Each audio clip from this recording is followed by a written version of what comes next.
Alright, just a quick video because we're doing beef jerky again today. So this is actually stew meat that we cut up. This is, well, this and then the tray that's in there.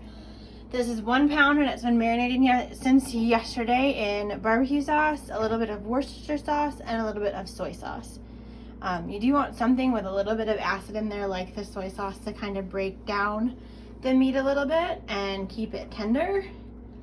Then we're gonna slide that in our air fryer. Shut the door. And then we're gonna turn the knob to rotisserie. No, dehydrate. I know what I'm doing.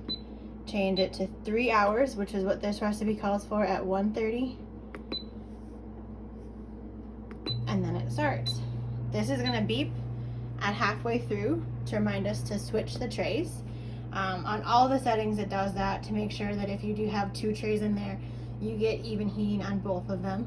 But now in about 10 minutes my house is going to smell really tasty, and in 3 hours we will have fresh homemade beef jerky.